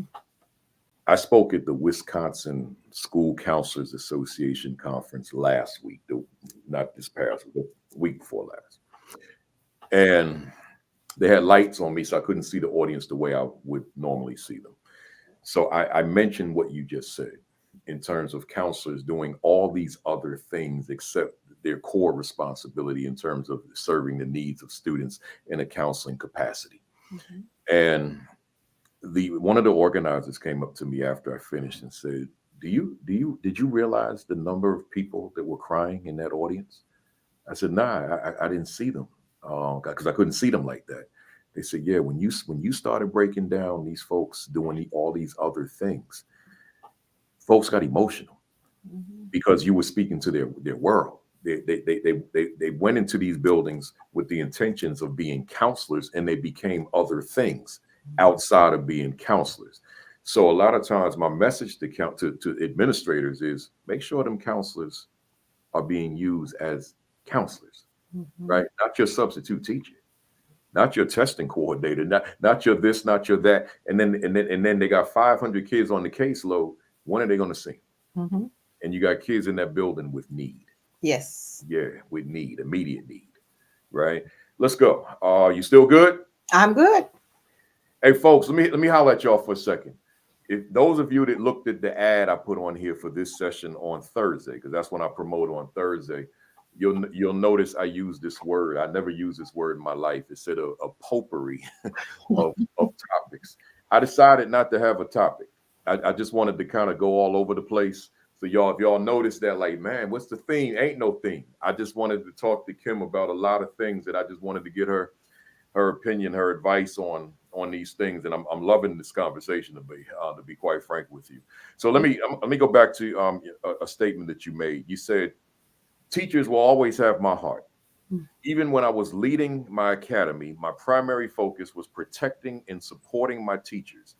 The elephant in the room: teacher shortages, teachers leaving the profession, lack of high school students choosing teaching as a profession, college programs discontinuing the education major. So I read that and I said, man, I want to use that. And my question to you, and this is for the leaders now, what are leaders to do toward overcoming this crisis in their schools and districts in terms of these teacher shortages and teachers just having the desire to leave and do other things with their lives? That's a very valid question. And it is happening. I can remember being, in meetings and, all this is going on. You're layering, you're adding on, you're talking, and I'm like, hey, y'all, we've got teachers who are choosing to go to Amazon. Yeah. We have teachers who found something. I don't know what was missing in their life while we were in COVID and we were at home, but they found something. And it made them look at themselves differently. Yeah. And I don't know if it was that spirit that was lying dormant that's saying it's time for me to do things differently. It's time for me to move differently. And for us as school leaders to continue to just miss that and not understand that we have principals driving the bus now because we don't have bus drivers. We have these parapros who are not in there to support the teachers. We have teachers who have overcrowded classrooms. The world is changing, but we've got to figure out how to change with it and how to save these teachers. Again, when we look at where's our product in the pipeline at, there's going to be some serious gaps in the pipeline because traditionally you've got a teacher, again, who goes up to that level that becomes that principal. Right now, I got principals who are wanting to leave at the first opportunity that they can get. You got teachers who will move up and fill that. Who's going to replace those teachers? Yeah. And so we have an issue and we have to come to the table. We have to address that I don't know if they just became entrepreneurs and again, they found another way. But one thing I would always say in these meetings is that they're going to Amazon because the boxes don't talk back. So, those boxes are going to sit there. They're going to deliver them. They go home and they go in peace. What can we do to prevent these teachers from burning out? How can we help them relight their fire? Because we need them. Some of our best veteran teachers that have 5 to 10 more years are calling it quits. They're going ahead. They're checking to see how much, time they have that, I might be able to go out 2 years early, 3 years early. But then you got principals in the same mindset who are only, staying for a reason like, okay, I'll be here until my daughter graduates high school next year, until she graduates college next year. You've got a ton of expertise that will be leaving these buildings at a rapid rate. What are we going to do to start addressing this? When are we going to start looking and reworking the model? The world is changing. Technology has changed. Corporations are changing. The grocery industry is changing. You can get your groceries delivered to your house. An article was out not too long ago about, your medication is going to be delivered by drones. But here we are in education going by the same model that we have always gone by. When do we go back and start to address this and start to roll back and think, okay, I can't lead a building with no kids. With no teachers. That's going to be impossible. My teachers, I'm putting too much on them as it is. When am I going to start pulling some of this off and giving them the supports that they need so that they don't walk out? Teachers are leaving at lunch and not coming back. Right. Look at what this person just said about the principals. Katie Williams Aldridge, of 200 schools in my division, 53 principals have left in the past year. Every time I look on a school district's careers, I'm like, how are there so many principal positions open? Where are the principals going? Yeah. And then you're starting districts that have 500 teachers, they're short 500 teachers, and again, but if you look on paper at what the data says about the academics, it's still working. But it shouldn't have to work the way it's working. People should not be bled dry and leave those buildings completely drained and wanting to give up on what is their passion. And so for you, and you're always, giving us tools, strategies on how to move the academic needle. So I need us to come to the table and figure out how to move the academic needle without driving my teachers out the door. Right. So we got to figure out how to bridge that. Well, let's build on that.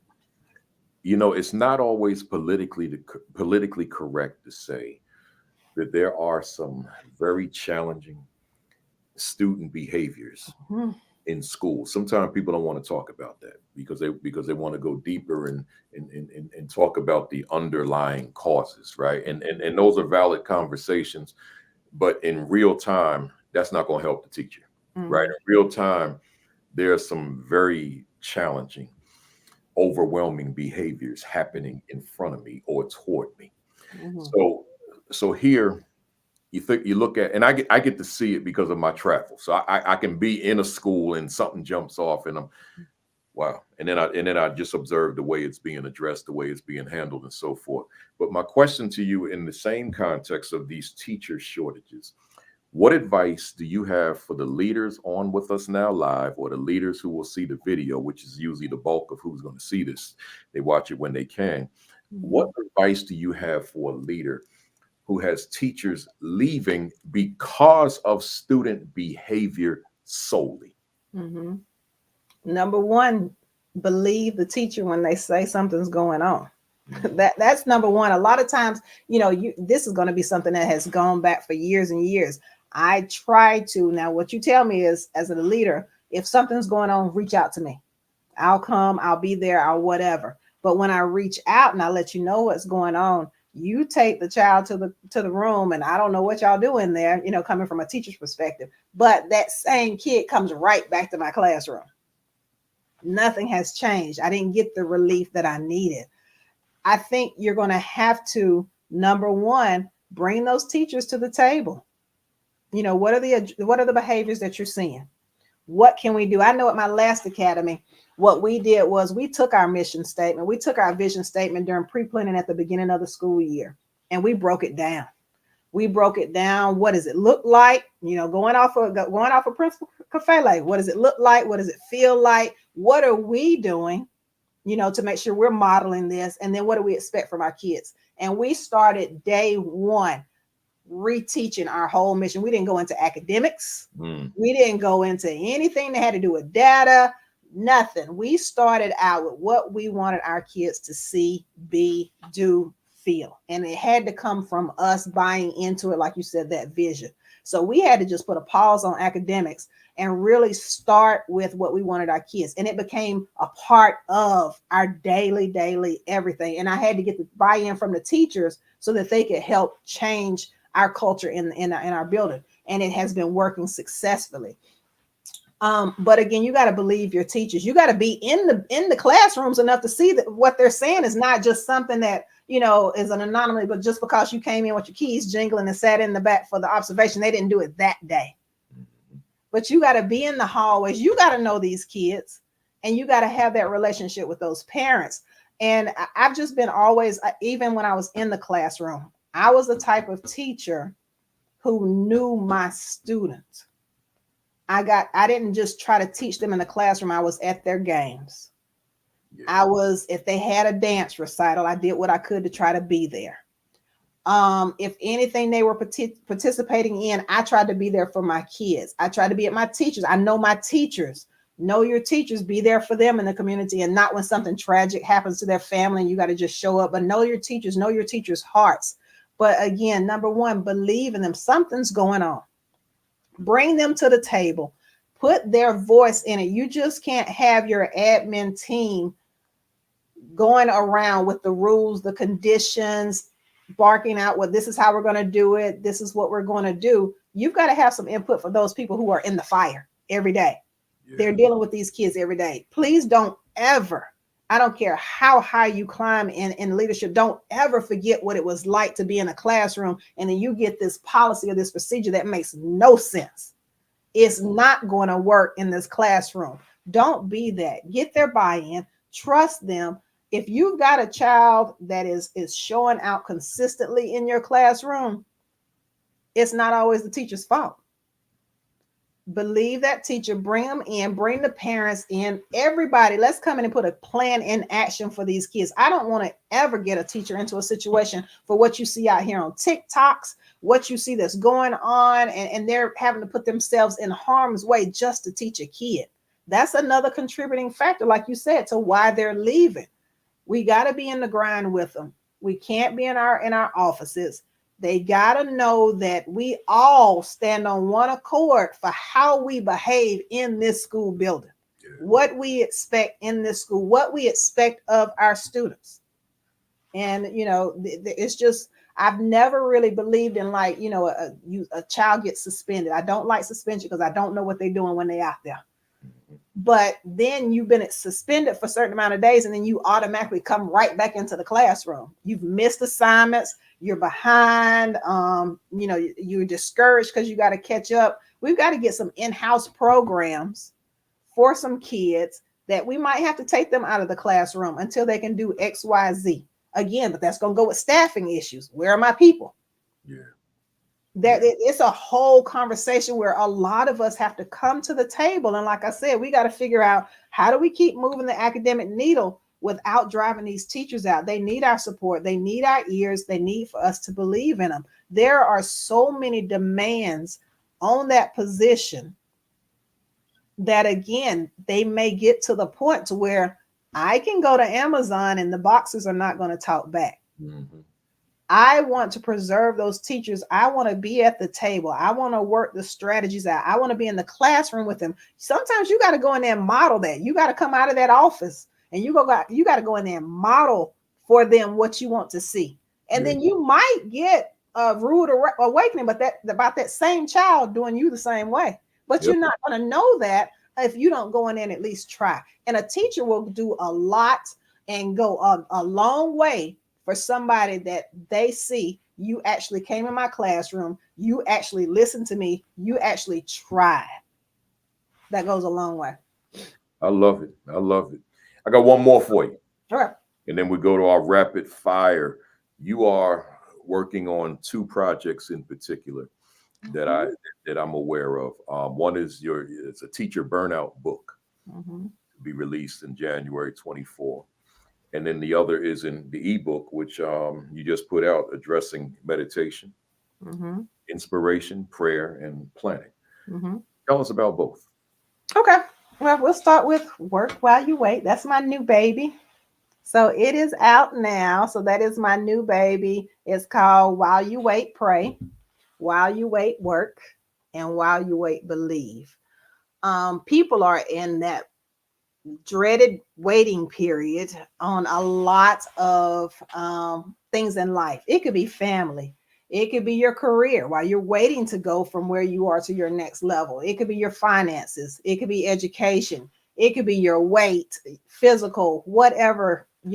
Everybody's in that dreaded waiting period for something in their lives. But again, during that wait, you don't give up on the vision. You just got to make sure that vision is plain. You got to make sure that you push through each and every day. So what this does is it gives you a scripture in the morning, gives you an inspirational message that goes with it, gives you an opportunity to write down and that is an ebook, so you need your journal. It gives you the opportunity to write down your daily prayer. And it's something that I use when I look back, and I was trying to figure out when did I even come up with this idea. It was in 2018.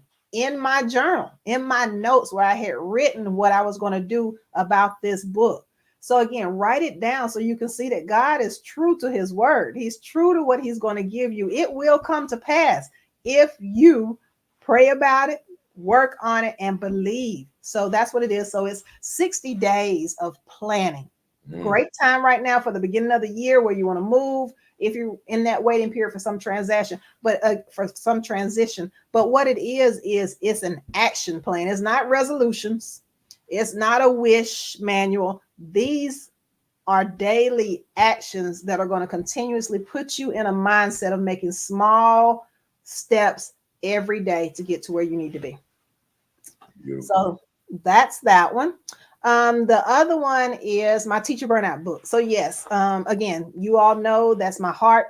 New teachers in the field. I'm a teacher at heart, no matter where I'm at. If I'm in corporate, wherever, I'm a teacher at heart. I'm going to educate somebody about something. But I need to be in a mindset and I need to be in a position where I'm really speaking to these administrators. Again, you're building them up. You're building them up. You're building up APs. You're building up new principals. You're strengthening veteran principals. You're making them go back and rethink. But at the end of the day, if we don't address that elephant in the room, these teachers, these paras, these bus drivers, who are they going to lead? We've got to stop the bleed. And so that's what this is about. It's about true mentorship programs. It's about building our teachers up. It's about them being able to have that. There'll never be a perfect work-life balance in education, ever. But all of your aspects of your life can work in harmony with one another if you're a little bit intentional. So it works with that. It works on leaders actually seeing their teachers as human beings first and helping them gain that work-life balance that works for their life. It talks about, again, moving an academic needle with data. Are they equipped to understand how to even look at their data? We throw out a lot of terms. We throw out a lot of technology. We throw out a lot of what we need. But where did we take the time to really build them up in those areas so they can look at their data to make sure their children are moving where they need to? And so, again, you go slow to go fast. And that's what we need to do with a lot of our teachers, especially our new teachers. And it talks about, again, listening to our teachers, believing them, supporting them, making sure they have the resources that they need. And unfortunately, it ends with letters from 3 teachers who left our profession because of administration. And I just happened to chance on my part-time job, I'm riding just in a ride share. I'm riding with someone and we're just, drumming up conversation. And come to find out, she was a former teacher who has this other position. She went and found something that she could do to bring in her income. So she has this position and she left something that she loved. She was in the middle of getting her master's, quit her education program, quit teaching altogether. She was at her 2nd year of teaching. There are 3 people that I know that were willing to share their story about that. So again, that's what this book is about. And my gracious mentor here has agreed to do the forward for me on that. And I told him, I need you to write a letter to these admin. You're building them up. But at the end of the day, if we don't do something to take care of our teachers, who are they going to lead? Yeah. Powerful stuff. I'm glad you got that coming. I'll ask you about your contact information so they can get in touch and know how to get it in a second. Let's go through these 20 quick BAM impact questions. One sentence or one word answer only. If you feel yourself inserting a comma, it's too long. Okay. Right? Here we go. Is education on the right path for underserved children in America? It will be if we put an emphasis on equal parts of I can go to college, I can go in the military, I can go straight to work and still be a great contribution to this world. Are you optimistic about the educational prospects for the masses of Black and brown students in America? At times, I am not all the time 100%, but at times. Can true equity occur in America's schools for Black, brown, and other underserved students? If we strip away our own biases and our own imposed limitations off of our children, yes. Does Kim Wilson Daniels' work contribute to the progress we desperately need? Most definitely. If you could do a reset on your life, would your line of work be different or the same? It would be the same. Why do you continue to do this work? Because I love to see people win. What fires you up particularly within the work that you do? Turning my underdogs into champions. And what do you absolutely love about the work you do? Just being in the lives of teachers and students. They give me life. What do you dislike about the work you do? The politics and the red tape, because I got a plan, I got something that I can work it out, but those no's that come my way, I don't like those. What has been your greatest victory in this work thus far? I will definitely say my last position at the academy, to see where the teachers went from where I came with the instructional coaching to where they were when I left. What was your greatest mistake in this work? Oh, I tell my babies, my first babies, when I transitioned from the college level to teaching, I apologize to them all the time. They're great people. We had great times, but that. Yeah, I understand. What has been your greatest challenge in this work? I would say really dealing with the politics of it. Mm-hmm. Who inspires you in your work? Principal Kafele. Oh man, I appreciate you. I know it's more out there, but I appreciate you. What are you reading right now? Book, blog, article, anything, tweet, anything? Actually, I'm rereading my manuscripts over and over again. I'm editing, getting those prepared. I'm actually, again, one of my books, I got a Start Right, Stay Right book, and I'm turning it into content for it's college coaching so that you can go to school for free. So I'm working on, that's why I told you about content creation. Make your own course. That's right. You're right. What book would you recommend for our viewers? Hey, mine. Let's do that. While you wait, pray. While you wait, work. While you wait, believe. That's it. What do you want to accomplish that you have not accomplished yet? I literally want to be on stages. I want to be in conferences full of new teachers and giving them encouragement and impact on how they can really make a difference in this profession. Love it. Are you satisfied with where you are professionally right now? No, I'm never satisfied, because my vision that God gave me, I'm not there yet. What could you say to a viewer out there who continues to face closed doors? Create your own door. We live in a world now, technology allows us to open up our own doors. That's right. What could you say to a viewer out there who's lost their fire?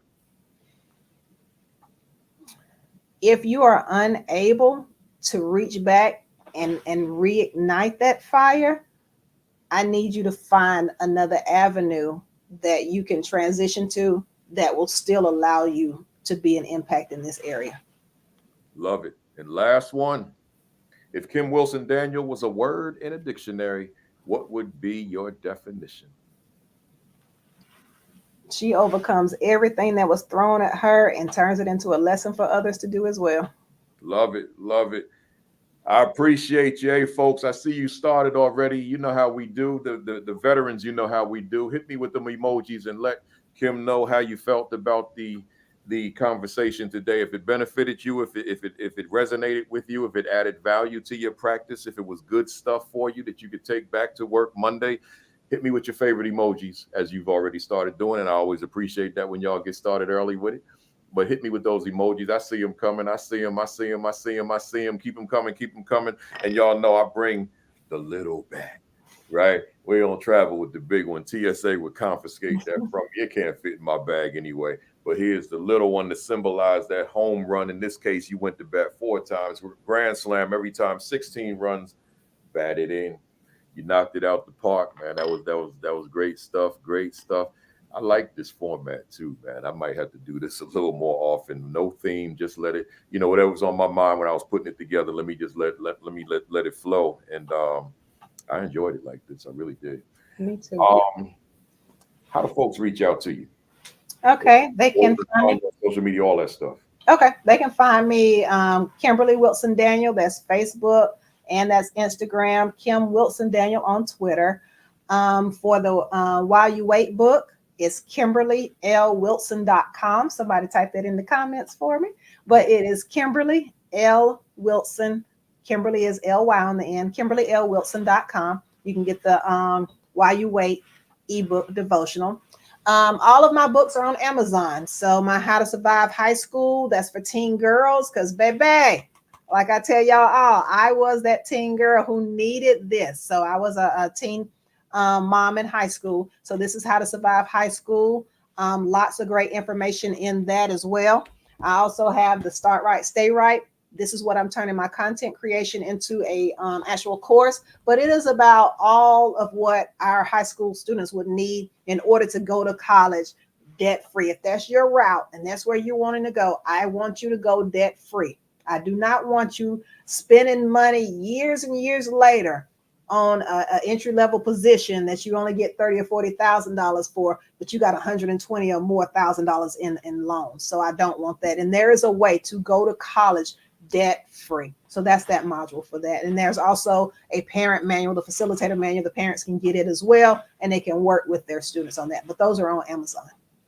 There we go. And you said the middle initial L, right? L, yes. KimberlyLWilson.com. Quite a few of them took care of that. And Sheikah Houston out there, Dr. Houston, you know what my schedule was this week. So I'm lucky I'm even sitting on here on this thing because sometimes she'll tell me, you're supposed to get that done before they go. Yeah, not today, Kim. I mean, not today, Sheikah. You did just fine. I told you earlier, I'm glad you still going, and I need you to get some rest. Yeah, no, right after I leave out of here, drive back to Jersey City. I'm taking it down. I'm gonna stare at the walls, y'all, for the rest of the day. Let me say to you, Kim, I appreciate you. This was phenomenal. Appreciate you being here. Appreciate you being part of the family. Appreciate that early work you did. Won't be the last time. At some point, I'm gonna start repeating some of the guests, but I got so many on that list. But we make it do what it do. But I appreciate you. Let me close out and one last thing. If anybody needs those notes, remember they are still available. They just send me their email address on Twitter or Facebook, either one, and I just add them to the shared drive. So they are out there and available. There you go, y'all. That's the ones from year one. They're there. So a lot of y'all are new, and you didn't see all them 52 weeks, 51 weeks in terms of the ones that are available. So just you got 51 or 52. 51. I think the 52nd one is in there as well. I just went back. I had to go back and read it and do it. So y'all go, you look at those first 52 weeks, they're all solo. I don't have guests on those. Just go to reach out and get those notes. Other than that, let me close out. Stay there for me even when I go off camera. I forgot to tell you before. Hey, folks, appreciate you being here always, man. Y'all matter. Appreciate you. I'm down here in Princeton, getting ready to go home, but I want to give you the rundown real quick. So hang in there with me for a hot second. Next week, I got we having an AP conversation next week. I got 3 APs on here. One of them was an AP, but she's once an AP, it's always in your blood. I got Melissa Jones Chunu coming on here next week, and y'all know she's been on here every week, so she's coming on. Jessica Jones, the one that gave me the big bat y'all see me with, she handed it to me when I was in Jefferson County in Kentucky, Louisville. And then I got Tara Blackshire Scott from Alabama. She's a longtime family member as well, and I've been down in her district for a couple of times. The 3 of them going to come on, and we're just going to talk about the AP. So that's not just for an AP audience, because I want principals to hear this conversation. I want superintendents to hear this conversation. I want aspiring APs to hear this conversation. So we're talking AP, but it's for everybody. So join me for week number 186 next week with my 3 guests. I think I'll be home next week too. That'll be a good thing. Facebook Live every Saturday morning. Sean Hurt, 10 o'clock.